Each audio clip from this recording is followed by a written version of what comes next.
July 22, 1991. Milwaukee, Wisconsin. Just after midnight, a man runs barefoot down the street. He's frantic. Panicked. One wrist is still cuffed. When police stop him, he tells them something chilling. "I've been held hostage." The officers follow him back to a modest apartment building. Nothing about it looks unusual. No broken windows. No screams. They knock on apartment 213. A soft-spoken blonde man answers the door. Calm. Polite. His name is Jeffrey Dahmer. Minutes later, an officer opens a drawer in the bedroom. Inside are photographs that instantly turn the atmosphere cold. That night, police uncover one of the most disturbing crime scenes in American history. But to understand how we got there, we have to go back. Jeffrey Lionel Dahmer was born May 21, 1960, in West Allis, Wisconsin. His father, Lionel, was a chemist. Analytical. Logical. Emotionally reserved.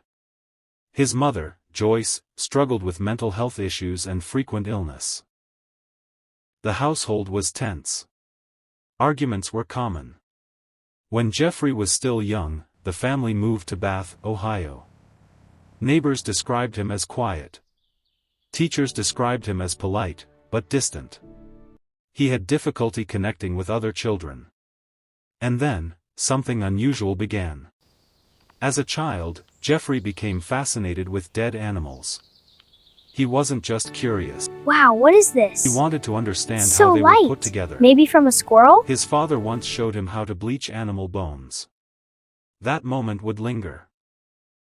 By his teenage years, Jeffrey felt deeply isolated.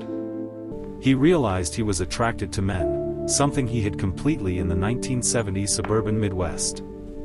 He began drinking at 14. Alcohol became his shield. By high school graduation, classmates barely knew him. And shortly after graduation, everything changed. In June 1978, just weeks after graduating, Jeffrey picked up a hitchhiker named Stephen Hicks. They drank together at Dahmer's house. When Hicks tried to leave, something snapped. Years later, Dahmer would say he didn't want him to go. He wanted control. That night marked his first murder. He hid what he had done. Dismantled evidence. Buried remains. And then? He went on with his life. Jeffrey enlisted in the army in 1979.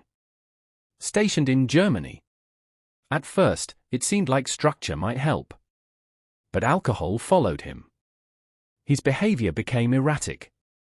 In 1981, he was discharged. He drifted. Lived with his grandmother in Milwaukee. Outwardly, he appeared shy but harmless. Inside, his fantasies were growing darker. He later admitted the thoughts never stopped. They just escalated. Between 1987 and 1991, Dahmer murdered 16 more young men and boys. He met many at bars. Sometimes at malls. Often offering money for photos. He drugged victims before killing them. What made Dahmer different from many serial killers was this. He wasn't driven by rage. He was driven by possession. He later said he didn't want partners who could leave. He wanted complete control. He attempted disturbing experiments to create compliant companions. And in his apartment, apartment 213, neighbors sometimes complained about strange smells. Police were called more than once. But nothing stuck. And then came a moment that still haunts this case. In May 1991, a 14-year-old boy named Konorak Sinthasomphon was found wandering outside Dahmer's apartment building. He was disoriented. Witnesses called police. Dahmer calmly told officers it was a domestic dispute between him and his partner. Despite concerns from bystanders, police returned the boy to Dahmer's apartment. That decision became one of the most controversial failures in Milwaukee police history. Within hours, the boy was dead. It was a missed chance to stop everything. Tracy Edwards agrees to go back to Dahmer's apartment for a drink. But something feels wrong. Dahmer places handcuffs on him. Edwards notices strange smells. A knife. And a tension in the room. He stays calm. He talks. He waits for the right moment. And then, he runs. That decision saves his life. Police follow him back. Inside the apartment, officers find photographs, human remains, evidence too overwhelming to ignore. Jeffrey Dahmer is arrested on the spot. Milwaukee, and soon the world, is stunned. In 1992, Dahmer stands trial. He pleads guilty but insane. The prosecution argues he knew exactly what he was doing. The jury agrees. He is found legally sane. He receives 15 life sentences.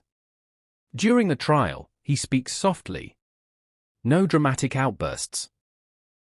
No anger. He says he knows he deserves to die. Families confront him in court. Their grief fills the room. It is one of the most emotionally charged trials in Wisconsin history. Dahmer is sent to Columbia Correctional Institution.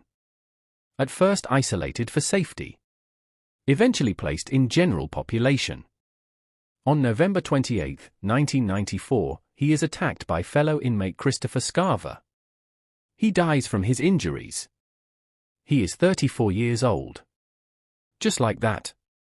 It ends. But questions remain. Could police have stopped him sooner? Were warning signs ignored? Was this nature or nurture, or both? Jeffrey Dahmer wasn't a criminal mastermind. He wasn't charismatic. He didn't hide behind charm. He was quiet. Awkward. Unremarkable. And that may be what unsettles people most. Because sometimes, the monster next door doesn't look like one. If this story disturbed you, it should. True crime isn't just about killers. It's about victims. Failures. Warning signs. If you want more deep, psychological breakdowns like this, subscribe. And tell me in the comments. Do you think this could have been prevented? Or was the system never prepared for someone like Jeffrey Dahmer?